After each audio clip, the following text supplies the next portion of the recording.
Bismillahirrahmanirrahim. Assalamualaikum warahmatullahi wabarakatuh. Perkenalkan, saya Rizky Dino Febrian dari Fakultas Ekonomi Universitas Batam, Prodi Akuntansi, dengan nomor pokok mahasiswa saya 22120015. Di sini saya diberi tugas oleh dosen saya yang bernama Ibu Nola Puspita Dewi, SEMAK. Di sini saya bakal sedikit menjelaskan tentang pengantar akuntansi, yang mana pengertian akuntansi tersebut adalah proses mengidentifikasikan, mengukur, dan melaporkan informasi ekonomi untuk memungkinkan adanya penilaian dan keputusan yang jelas dan tegas bagi mereka yang membutuhkan atau bagi mereka yang menggunakan. Di mana dalam akuntansi sendiri terdapat unsur-unsur atau elemen. Yang pertama ada aktiva atau aset. Maksud aktiva atau aset ini kekayaan yang dikuasai perusahaan. Aktiva tersendiri terbagi menjadi dua. Yang pertama ada aktiva lancar dan aktiva tetap. Aktiva lancar itu terdiri dari berbagai, di mana aktiva lancar ini terdiri dari beberapa akun. Yang pertama kas, piutang dagang atau piutang usaha, perlengkapan, dan lain-lain. Yang kedua itu terdiri dari beberapa akun. Yang pertama ada kendaraan, tanah, mesin, dan lain-lain.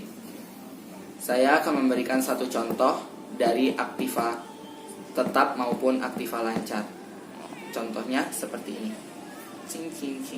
Contoh dari aktiva tersendiri, misalnya saya membeli peralatan bengkel senilai 5 juta rupiah dari toko Maju Jaya secara tunai. Maka akun yang keluar dari aktiva tersebut adalah peralatan, itu posisinya berada di debit, dan nominalnya kita tulis 5 juta rupiah, dan kas kita berada di kredit, dan kas kita posisinya di kredit, dan nominalnya 5 juta rupiah. Kenapa? Setiap kita membeli peralatan itu pasti bertambah, maka posisinya berada di debit. Dan apabila kita membelinya secara tunai, pasti kita mengeluarkan biaya atau uang secara cash.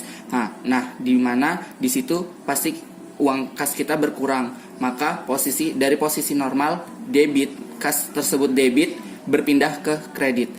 Unsur yang kedua adalah kewajiban, di mana kewajiban ini sendiri memiliki arti atau biasanya kita sebut juga dengan istilah liabilitas, adalah sejumlah dana yang perusahaan pinjam dari pihak lain atau kreditur dan harus kita lunasi sesuai waktu yang sudah kita sepakati. Contohnya sebagai berikut. Contoh dari kewajiban adalah perusahaan Andi melakukan pinjaman ke salah satu bank swasta senilai 25 juta. Di mana akun yang akan keluar atau akun yang akan muncul itu ada kas, posisinya di debit, dan hutang bank di kredit. Kenapa akun kas yang keluar? Karena perusahaan Andi ini meminjam uang ke bank swasta tersebut, maka kita akan mendapatkan uangnya secara tunai. Dan kenapa hutang bank yang keluar dan itu di posisi kredit? Karena hutang bank atau kewajiban itu posisinya berada di kredit, maka hutang bank. Contoh dari kewajiban adalah perusahaan Andi melakukan pinjaman ke salah satu bank swasta senilai 25 juta rupiah.